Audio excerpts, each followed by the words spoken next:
प्रणाम दोस्तों आज हम बात करेंगे कि हम साधना में विकसित कैसे हों। हमें क्या करना चाहिए जो हमें ईश्वर के ज़्यादा करीब ले जाए। तो दोस्तों आज मैं एक पलटू दास की किताब पढ़ रहा था। उसमें लिखा था कि जो व्यक्ति परमपिता परमात्मा का आशिक हो जाता है, उनका प्रेमी हो जाता है दोस्तों, तो उसको सहज ही परमात्मा मिल जाते हैं। इसलिए अगर होना है दोस्तों तो आशिक बनिए दोस्तों। आपने देखा होगा कि संसार में साधारण ही आशिक स्त्री पुरुष के आशिक हो गए, पुरुष स्त्रियों के आशिक हो गए, तो वो दुनिया की सब चीज़ें भूलने लगती हैं दोस्तों। तो जब हम परमात्मा के आशिक होते हैं उससे हमारा प्रेम बढ़ता है दोस्तों। तो ये हमें वो प्रेम हमें संसारी प्रेम से, लौकिक प्रेम से पारलौकिक प्रेम तक ले जाता है। इस चरम प्रेमों से, भौतिकवाद के प्रेमों से हमें स्पिरिचुअल लाभ, आध्यात्मिक प्रेम, हमारी चेतना का चढ़ाव, हमारी आत्मा का रूहानी मंडलों में जाना, उन यात्राओं में घूमना, वो केवल प्रेम से ही संभव है। और प्रेम दोस्तों हमारे अंदर कोई कामिल मुर्शिद, कोई सदगुरु ही कर सकते हैं और कोई नहीं कर सकता। तो उसमें भी लिखा था, उन वो कह रहा थी किताब कि बिना सदगुरु के कभी भी ज्ञान नहीं होता, हमारे अंदर समर्पण भावना नहीं आती। तपस्वी भी अगर कोई तपस्या कर ले और उसके जीवन में कोई गुरु नहीं हो तो वो अपनी तपस्या को हजम नहीं कर सकता, अपने ज्ञान को पचा नहीं सकता। इसलिए तो साधना गुरु के सानिध्य में रह के ही की जाती है दोस्तों। हमें उसका अभिमान ना हो। जब हमें अभिमान हो जाता है दोस्तों तो हम रूहानी यात्रा में पूर्ण नहीं कर पाते और अपना अंतिम गंतव्य परमात्मा ना रखे, कुछ चीज़ों में ही, क्षणिक चीज़ों में ही रह जाते हैं। साधक का दोस्तों प्राथमिक लक्ष्य होना चाहिए परमात्मा की प्राप्ति करना। जिसका जीवन का लक्ष्य परमात्मा की प्राप्ति होता है दोस्तों, उसे दुनियादारी की चीज़ें सहज ही मिल जाती हैं, लेकिन साधक उनकी कोई कामना नहीं करता। तभी तो कबीर ने कहा है, चाह मिटी चिंता मिटी मनवा बेपरवाह, जिसको कुछ नहीं चाहिए वही शहंशाह। आजकल आप देख रहे हो कि रोडों पर जो भीख मांगते हैं कटोरे लेके, उन्हें तो आप लोग भिखारी कह देते हैं, और जो मंदिरों में मांगते हैं उनको क्या कहती हो? वो भिखारी नहीं है, बस ये है कि वो रोडों पर खड़े होके मांग रहे हैं। मंदिरों में मूर्तियों के सामने भगवान के सामने, भगवान ये दे देना, वो दे देना, नौकरी लगा देना, स्त्री दे देना। स्त्री पुरुष मांग रहा, पुरुष स्त्री मांग रही, तो ये भी तो भिखारी हैं। तो ये बताओ, जब हम साधना कर रहे हैं उस मालिक की, तो वो तो हमें देख ही रहा है सब जगह। सच्चा साधक अपने प्रभु से, अपने मुर्शिद से कभी कुछ नहीं मांगता। कि जो मैं, किसी ने शायर ने क्या खूब कहा है कि मैं जिसका इबादत करता हूँ, मैं जिसका जिक्र करता हूँ, वो मेरी फिक्र करता है। जब हम किसी की साधना करते हैं दोस्तों, ऐसा नहीं कि वो मालिक, वो परमात्मा, वो मुर्शिद हमें देख नहीं रहा। मुर्शिद की नज़रें 24 घंटा तुम पर लगी रहती हैं, क्योंकि याद रखना दोस्तों, जिस शिष्य पे मुर्शिद सबसे ज़्यादा मेहरबान रहते हैं दोस्तों, उसकी तपस्या, उसकी कठिनाई परीक्षा भी सबसे ज़्यादा लेते हैं, क्योंकि उसे तराशना है दोस्तों। एक बार बुल्ले शाह से उनके शिष्य ने पूछा, बुल्ले शाह के गुरु थे इनायत शाह। तो जब बुल्ले शाह को उन्होंने अपने आप से दूर कर दिया, तो इनायत शाह के शिष्य ने उनसे कहा कि पीरो मुर्शिद, ए सदगुरु, जब आप बुल्ले शाह से इतना प्रेम करते हैं तो उसको अपने से दूर क्यों भेज दिया? तो बुल्ले शाह, उनके गुरु ने, इनायत शाह ने बहुत ही सुंदर जवाब दिया, अगर हीरे को घिसा नहीं जाएगा तो वो प्रकाशमान नहीं होगा। इसीलिए अगर बुल्ले शाह मेरी छत्र छाया में रहता तो वो तराशा नहीं जाता, इसलिए मैंने अपने से दूर करा। अब वो मुझसे दूर होगा तो उसके अंदर विरह वेदना होगी, मेरे प्रति तर्पण पैदा होगी, और यही तड़पन उसको ईश्वर तक, उस मालिक तक, उस प्रभु तक ले जाएगी। कि जब सबसे बड़ी चीज़ दोस्तों हमारी तड़पन संसार के लिए रहती है, स्त्री के लिए रहेगी, बच्चों के लिए रहेगी, गाड़ी घोड़ा के लिए रहेगी, मकान के लिए रहेगी, उस मालिक के लिए नहीं होती दोस्तों।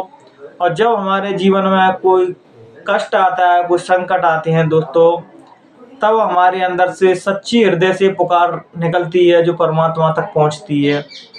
इसलिए तो कबीर साहब ने कहा है कि दुख में सुमरण सब करें, सुख में करे ना कोई, और जो सुख में सुमरण करे तो दुख काय को। ये दोस्तों कबीर साहब ने बहुत ही सटीक बात बोली है कि सुख में आदमी अंधा हो जाता है, उसे कुछ दिखाई नहीं देता। दुख में ही दोस्तों परम पिता परमात्मा याद आते हैं। तो संतों ने कहा है कि दुख में सुख अपार है, सुख में नरक निधान। संतों ने कहा है जिन्हें आप सुख समझ रहे हैं वो दुख है, लेकिन अभी तुम्हें दिखाई नहीं दे रहा। जब गहराई से जाओगे तो उन्हें देख पाओगे। और जिन्हें आप दुख समझते हो साधना में आने वाली समस्याओं को, वो तुम्हें निखारने के लिए आती हैं।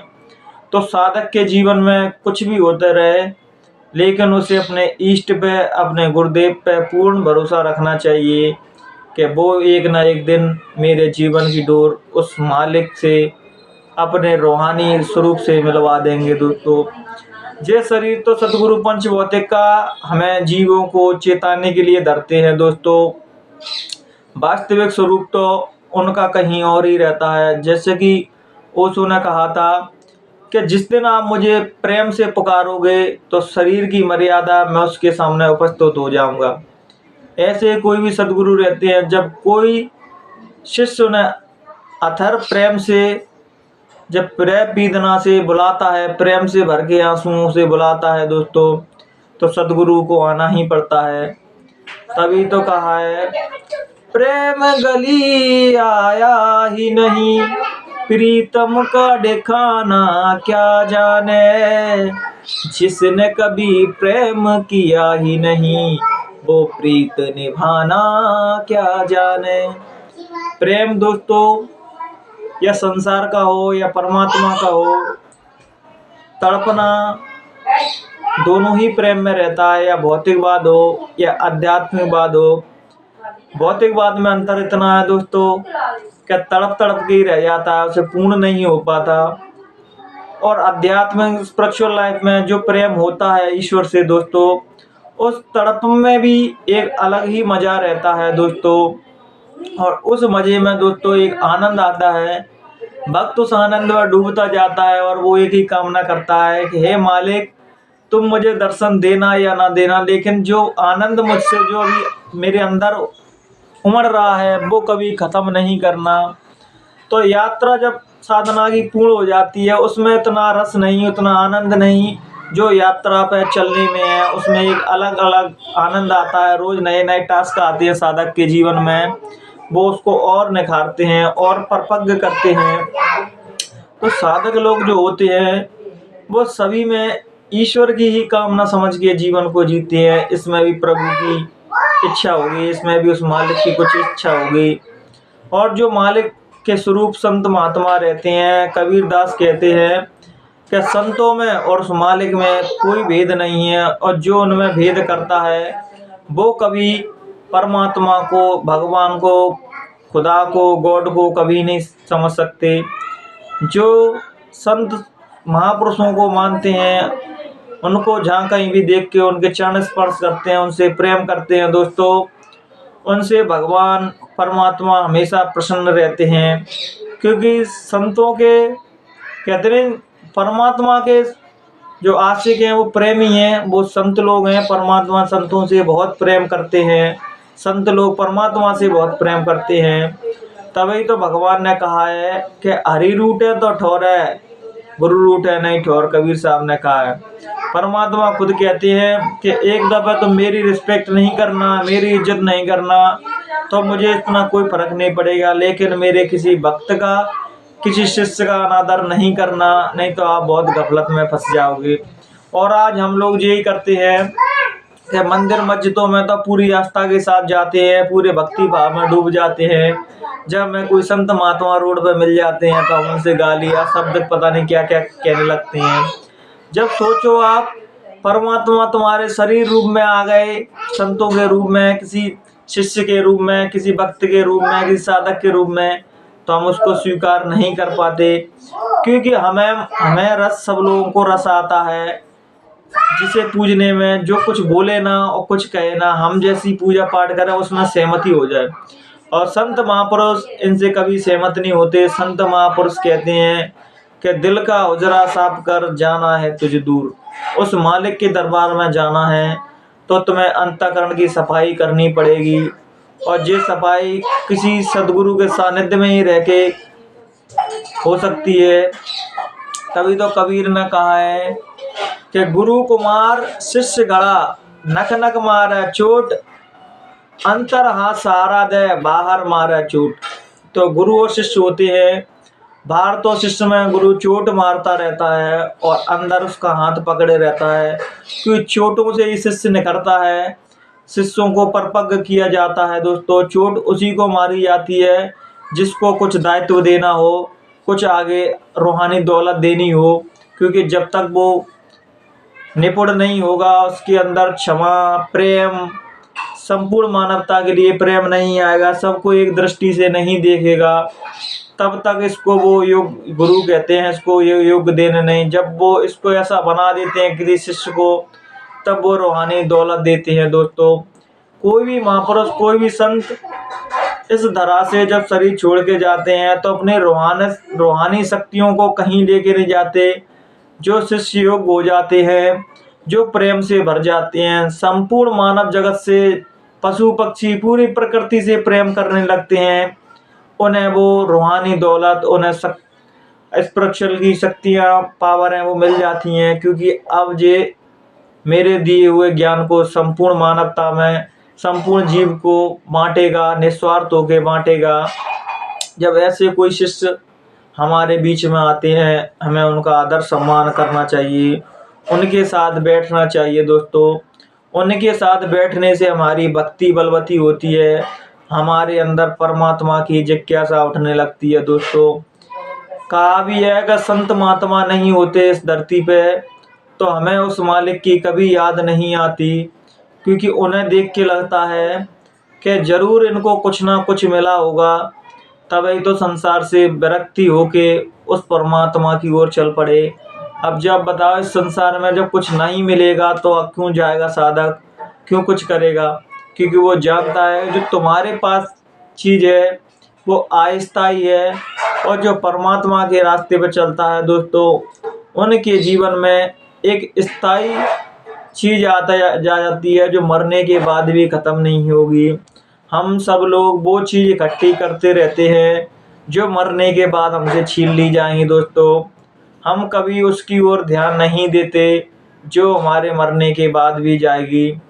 वो मरने के बाद दोस्तों हमारा आत्मज्ञान, हमने जो ध्यान भजन किया है वो ही साथ जाएगा, अच्छे कर्म हमारे साथ जाएंगे। लेकिन जीव जब जिंदा रहता है तो छल प्रपंचों में ही लगा रहता है। जब अंतिम बढ़िया आती है, जम खड़े दिखते हैं तो वो पता नहीं चिल्लाने लगता है और रोने लगता है। और जब प्रभु का भजन करने के लिए कह दो तो वो बिल्कुल हंसी मजाक में टाल देता है। इसलिए हमें अपने जीवन में जिस प्रकार आप दुनिया के सारे काम करते हैं, उसी प्रकार आप अपने जीवन में जिसको जितना समय मिले वो ईश्वर को समर्पित करना चाहिए। दोस्तों, जो तुम अपने साथ समय गुजारोगे, आधे घंटा हो, 1 घंटा हो, 2 घंटे हो, जितना समय आप अपने साथ गुजारोगे उतना ही आप परमात्मा के करीब होने लगोगे, परमात्मा का जुड़ाव महसूस कर पाओगे। क्योंकि जब भी परमात्मा का अनुभव हुआ है दोस्तों, वो एकांत में ही हुआ है, 4 लोगों के बीच में नहीं हुआ है। आप मंदिर मस्जिद जाते हो, ठीक है, बहुत अच्छी बात है, लेकिन परमात्मा का जब भी आपको अनुभूति होगी, अनुभव होगा, वो एकांत में ही होगा। तो आप कुछ ना कुछ समय अपने एकांत में जरूर निकालें और आत्मचिंतन करें, ध्यान करें। ध्यान से ही अपने आत्म स्वरूप को जाना जा सकता है। दोस्तों, जो व्यक्ति ध्यान करता है वो किसी भी परिस्थितियों से बाहर निकल सकता है। और वो अपने, अगर आपने 2 महीना रोज़ सुबह शाम 1-1 घंटा ध्यान किया तो आपका जीवन बिल्कुल ही बदल जाता है और आप ईश्वर को महसूस कर सकते हैं। इसमें किसी भी प्रकार का संशय ना रखें। कोई भी व्यक्ति हो, परमात्मा ने सब बनाए हैं।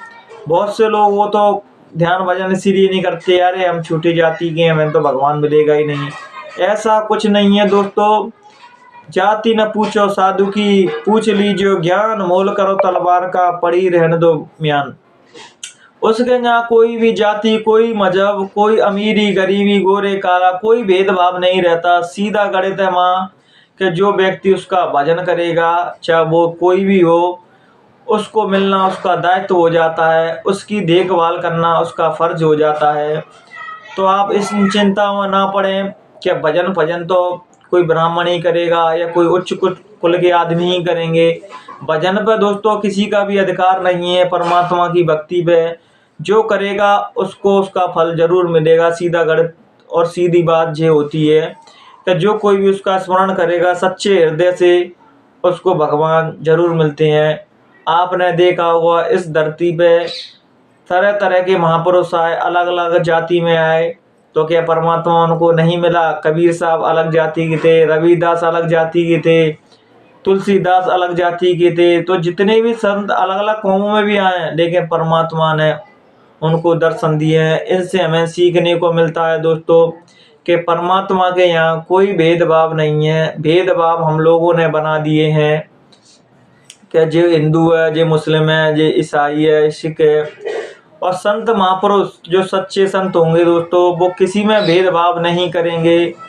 वो तो जो समझेंगे कि ये सारे ही मेरे बच्चे हैं। जैसे कबीर साहब हो, चाहे पलटू दास हो, रैदास हो, मीराबाई हो, और भी संत हैं, उन्होंने कभी भेदभाव नहीं किया। आज हम संतों को देख लो, संत ही सीमा में बंधे हुए हैं कि मैं ब्राह्मण हूँ, मैं सनातनी हूँ, मैं फलाना हूँ, मैं ढिकाना हूँ। लेकिन वो संत अपने आप को सर्वव्यापी नहीं बना पाते, अपने आप को पूर्ण नहीं खोल पाते हैं। संत मैं उन्हीं को कहता हूँ जो सबसे प्रेम करे, कोई भी एटलीस्ट जानवरों से भी प्रेम करे, वो ही सच्चे संत हैं। और उनके पास कोई भी आए, उनका बस एक ही लक्ष्य रहता है कि जिस प्रकार मैंने परमात्मा को पाया, हर जीव को मैं उस मालिक से जोड़ दूं, उस परमात्मा के आनंद में डुबा दूं जिसमें मैं डूबा हूं। अभी आप ये बताइए, आप खुद ही अभी यही हो कि मैं ब्राह्मण हूँ, मैं फलाना हूँ, मैं ढिकाना हूँ, उससे आप कैसे जुड़ सकते हो?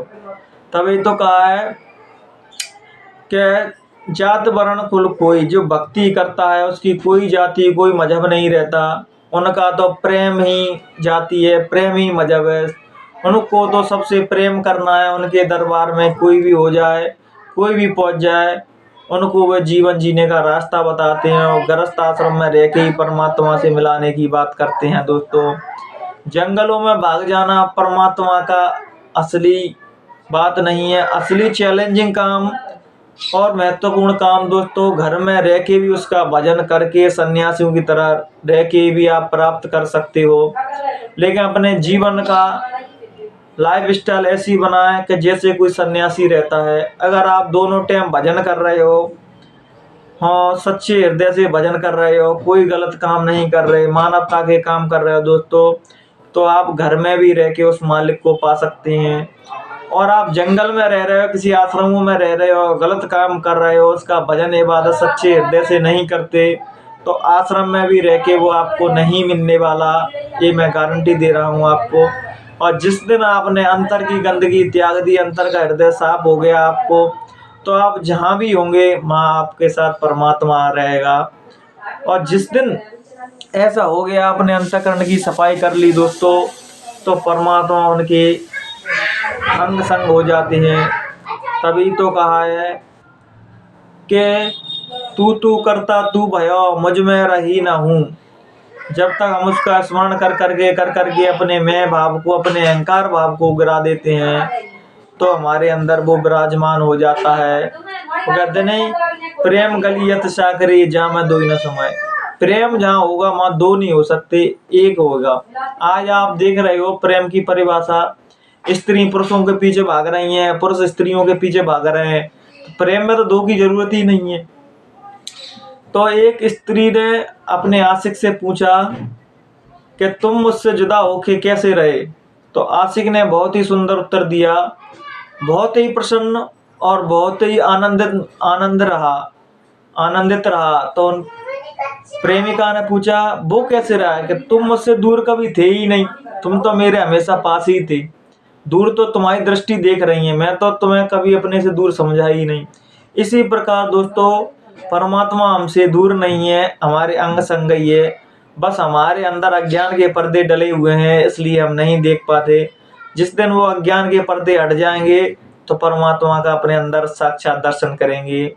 आज के विचारों को दोस्तों हम यहीं विराम देंगे। अगर मुझसे कहने सुनने में दोस्तों कोई भी गलती हुई हो तो अपना छोटा भाई समझ के मुझे माफ़ कर देना। प्रणाम दोस्तों।